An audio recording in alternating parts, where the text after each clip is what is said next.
চিনবো আমাদের ইমামে আজম ইমাম আবু হানিফা রহমতুল্লাহ আলাই, সবচেয়ে বড় ইমাম, যার অনুসরণ করি।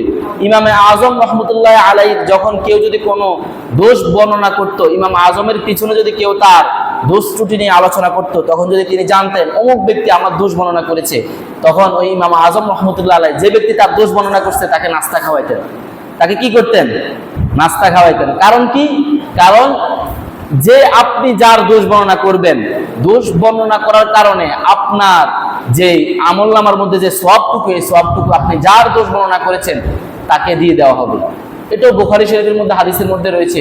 রাসূল কারীম সাল্লাল্লাহু আলাইহি সাল্লাম বলেন, তোমরা ওই দিন আসার পূর্বে তোমাদের ভাইয়ের যে বা কেউ যদি কোনো ভাইয়ের সম্মান হানি করে থাকো বা তার উপর জুলুম করে থাকো, তাহলে তার হক আদায় করে তার থেকে ক্ষমা চেয়ে নাও।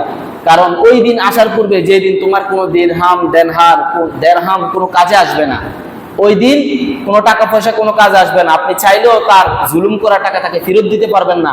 আপনি চাইলেও যে আপনি গীবত করছেন, সেই গীবত টাকা দিয়ে বদলা দিতে পারবেন না। সেই দিন একটাই উপায় থাকবে, আপনার নেক আমলগুলো তাকে দিয়ে দিতে হবে।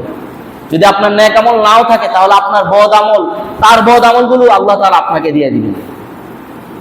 তো এই কারণে ইমাম আজম রহমতুল্লাহ আলাইহি যখন কোনো ব্যক্তি গীবত করত, তার পিছনে পিছনে কোনো দোষ ত্রুটি বর্ণনা করতো, তখন ইমাম আজম রহমতুল্লাহ আলাইহি তাকে নাস্তা করাইতেন, তাকে খাওয়াইতেন, মেহমানদারি করাইতেন।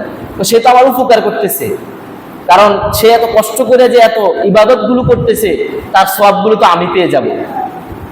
এই কারণে তিনি কি করাতেন? মেহমানদারি করাইতেন, নাস্তা করাইতেন। তো অত্যন্ত খারাপ একটা গুণ একে অন্যের দোষ বলা। এগুলো থেকে আমরা বিরত থাকবো। একজন খাঁটি মুমিন হতে হলে আমার আপনার মধ্যে এই সমস্ত গুণ শোভা পায় না।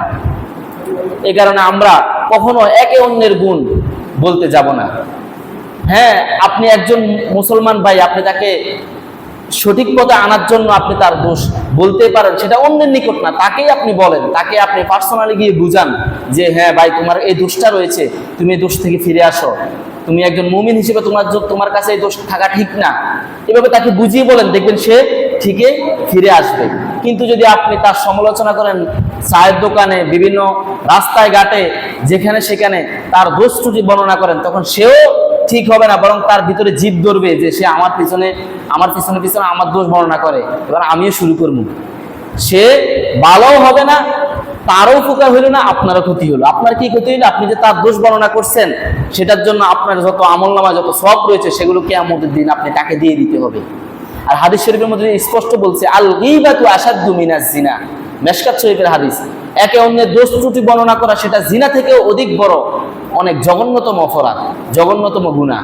এই কারণে আমরা কখনো একে অন্যের দোষ ত্রুটি বর্ণনা করব না, একে অন্যের দোষ নিয়ে সমালোচনা করব না।